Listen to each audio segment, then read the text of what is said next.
ప్రతినిధి మరియు కుప్పం ప్రసాద్ గారు వైసీపీ సీనియర్ నాయకులు, ఉండవల్లి అనూష గారు టీడీపీ నాయకురాలు మరియు కొట్టే మల్లికార్జున్ గారు బీజేపీ యూత్ లీడర్, అందరికీ కూడా నమస్తే అండ్ వెల్కమ్ అండి. ముఖ్యంగా మనకి కొట్టే మల్లికార్జున్ గారు స్టూడియోలో అందుబాటులో ఉన్నారు. ఇక మిగతా ముగ్గురు కూడా మనకి జూమ్ ద్వారా అందుబాటులోకి వస్తున్నారు. ముఖ్యంగా కొట్టే మల్లికార్జున్ గారు, మీకు మా ప్రశ్న అంటే పవన్ సంకల్ప బలం, ముందు చూపు, ముఖ్యంగా పొత్తు ప్రయోజనాలే ఇప్పుడు ఈ యొక్క ఏవైతే అభివృద్ధి పనులు చేపట్టడానికి కానీ పొత్తు ప్రయోజనాలే స్పష్టంగా కనిపిస్తున్నాయి మనకి. సార్, ముందుగా డిబేట్లో పాల్గొంటున్నటువంటి అధికార ప్రతినిధులకు అందరికీ, ముఖ్య నాయకులకు అందరికీ, అదేవిధంగా ప్రైమ్ 9 న్యూస్ వీక్షిస్తున్నటువంటి అఖిలాంధ్ర ప్రేక్షకులకు అందరికీ నమస్కారాలండి.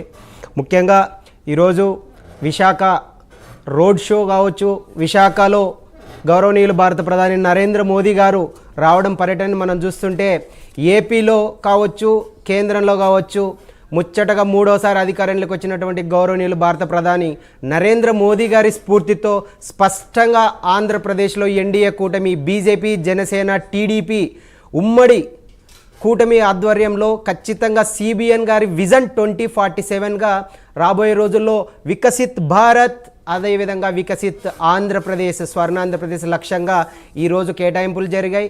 ఎన్నో రకాల రైల్వే ప్రాజెక్టులు కావచ్చు, ఎన్నో విధంగా రోడ్ అండ్ రైల్వే ప్రాజెక్ట్స్ కావచ్చు, ఎన్నో విధంగా ఈరోజు మనం పరిశీలిస్తే ఈరోజు ఒకటే సిబిఎన్ గారు చెప్పారు, చంద్రబాబు నాయుడు గారు గతంలో 2 సార్లు సీఎంగా పనిచేశారు, 2 సార్లు సీఎంగా పనిచేయడంతో పాటు 2 సార్లు ప్రతిపక్ష హోదాగా పనిచేశారు.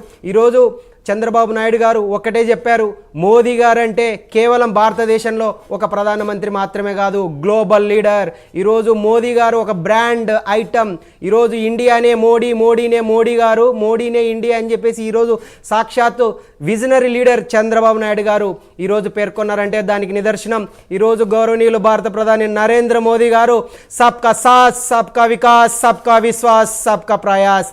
ఈరోజు ఏదైతే బీజేపీ తీసుకున్నటువంటి ఈ సిద్ధాంతాలు కేవలం సిద్ధాంతాలు కాదు, అంత్యోదయం కింద అంటే పేద, బడుగు, బలహీన వర్గాలకు సంబంధించి ప్రతి ఒక్కరికి సంక్షేమ పథకాలు అందాలనే ఈ నినాదాలని ఈరోజు స్పష్టంగా ఆంధ్రప్రదేశ్లో ఉన్నటువంటి ఎన్డీఏ కూటమితో పాటు కేంద్ర ప్రభుత్వంలో ఉన్నటువంటి బీజేపీ ప్రభుత్వం మరి ఎన్డీఏ కూటమిల సహకారంతోనే నెరవేరబోతుంది. కాబట్టే ఈరోజు 3 సార్లు గౌరవనీయులు భారత ప్రధానికి అఖండ మెజారిటీతో ఈరోజు ప్రజలు మెజారిటీ కట్టారు.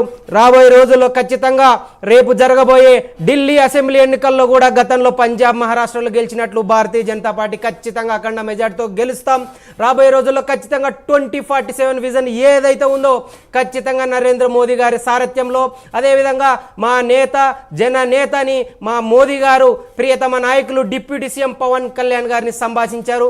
ఖచ్చితంగా పవన్ కళ్యాణ్ గారి ఆధ్వర్యంలో, చంద్రబాబు నాయుడు గారి నేతృత్వంలో, మా బీజేపీ రాష్ట్ర అధ్యక్షురాలు పురంధేశ్వరమ్మ గారి నేతృత్వంలో ఖచ్చితంగా ఆంధ్రప్రదేశ్లో 2047 నాటికి ఖచ్చితంగా ప్రతి ఒక్క రాష్ట్ర రాజకీయ నాయకులతో సలహాలు, సూచనలతో ఖచ్చితంగా 2047 విజన్ని మేము ఖచ్చితంగా చేరుకుంటామని నేను ఆశాభావం వ్యక్తం చేస్తున్నాం.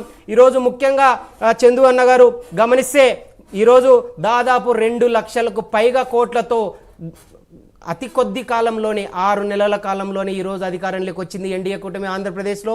ఈరోజు 2 లక్షలకు పైగా కోట్లతో ఈరోజు విశాఖలో ఎన్నో పనులకు శ్రీకారం చుట్టాం. ఈరోజు ముఖ్యంగా ఎన్టీపీసీని 2023లో స్టార్ట్ చేస్తే గ్రీన్ హైడ్రోజన్ హబ్ని 2030 నాటికి ఖచ్చితంగా 5 మిలియన్ మెట్రిక్ టన్స్ గ్రీన్ హైడ్రోజన్ని ఇండియా టార్గెట్గా ఇక్కడి నుంచి ఉత్పత్తి చేస్తుంది.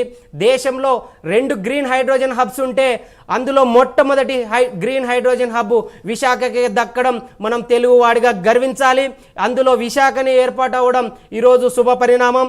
అదేవిధంగా ఈరోజు ఏదైతే మేము స్లోగన్స్ ఇచ్చామో భారతీయ జనతా పార్టీ సబ్కా సాత్, సబ్కా ప్రయాస్, సబ్కా విశ్వాస్, సబ్కా వికాస్ అనేది ఈరోజు స్టార్టప్ ఇండియా కావచ్చు, స్టాండప్ ఇండియా కావచ్చు, స్కిల్ ఇండియా కావచ్చు, యంగ్ ఇండియా కావచ్చు, డిజిటల్ ఇండియా కావచ్చు, మేక్ ఇన్ ఇండియా కావచ్చు, మేడ్ ఇన్ ఇండియా అనే స్లోగన్ ఈరోజు తీసుకొని మనం చూస్తున్నాం.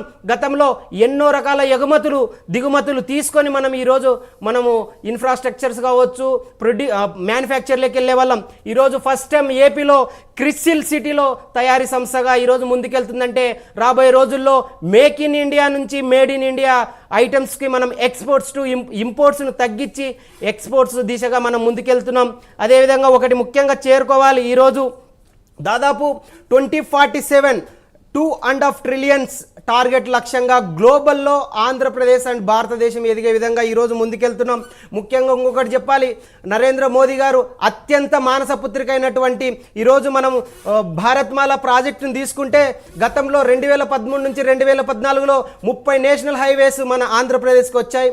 అదేవిధంగా 2022 నుంచి 23లో 55 నేషనల్ హైవేస్ వచ్చాయి. అవన్నీ కూడా మనకి స్టేజ్ మీద సభలో చెప్పారు. మళ్ళీ మీ దగ్గరికి వస్తాను.